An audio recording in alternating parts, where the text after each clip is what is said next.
La revue de presse avec Natacha Polony. Bonjour Natacha. Bonjour Thomas, bonjour Julie, Bonjour. bonjour à tous. Ce matin, une de vos journaux, chacun creuse son sillon, mène ses combats. La Croix, Front National, pourquoi il inquiète? Libération, Front National, la mer, en un seul mot, monte. D'autres nous annoncent la mort de nos libertés. Le Monde, le plan de l'Élysée pour durcir l'état d'urgence. Politis, sale temps pour la démocratie. Et l'Obs qui finalement marie les deux. Visage de Marine Le Pen sur fond noir, l'autre état d'urgence.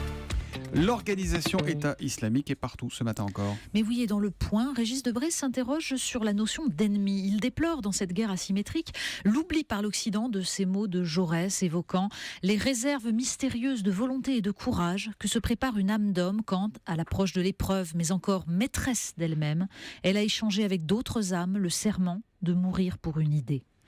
Et de cet oubli découle sans doute notre fragilité. Les actions militaires suffiront-elles? En une du Figaro, on trouve ce titre: les Occidentaux montent en puissance contre Daesh. Mais en fait, l'article qu'il faut lire dans le journal est celui qui nous décrit la dernière mouture du magazine en ligne de l'État islamique. Il est paru le 30 novembre sous le titre « La France à genoux ». Et dans sa logorée, on trouve la suite du programme. La demande faite aux vrais musulmans de retirer leurs enfants des écoles françaises pour délaisser l'éducation des mécréants, servant à imposer le mode de pensée corrompu établi par la judéo-maçonnerie.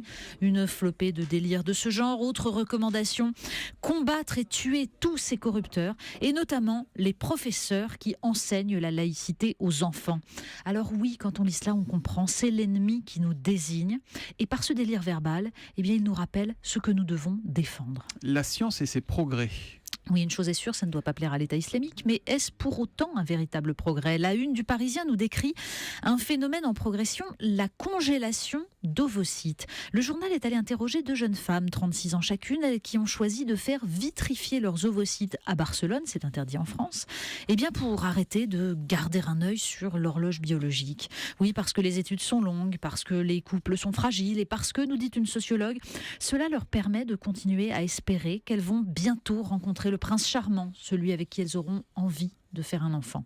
Le journal défend une technique qui, bien encadrée, nous dit-il, aurait plus d'avantages que d'inconvénients.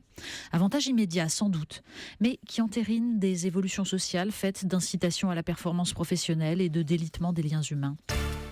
On termine avec 20 minutes. Oui, Quelqu'un qu'on connaît bien. Et avec une femme, surtout, qu'on connaît, qui éclaire le monde, mais on ne savait rien d'elle, en fait. Le journal 20 minutes nous apprend que la statue de la liberté, avec ses traits hiératiques, son nez droit, fut inspirée au sculpteur français Bartholdi par un voyage en Égypte vers 1855. Et en fait, c'est le dessin d'une belle paysanne voilée qu'il avait utilisé d'ailleurs plus tard pour un projet de statue devant orner le canal de Suez et symbolisant l'Égypte portant la lumière vers l'Asie. Mais pour incarner la liberté, eh bien la belle arabe a gardé sa chevelure au vent, et dans la lumière qu'elle porte, il y a le savoir, les droits de l'homme et la laïcité. La revue de presse de Natacha Polony tous les matins à 8h30. À demain Natacha. À demain.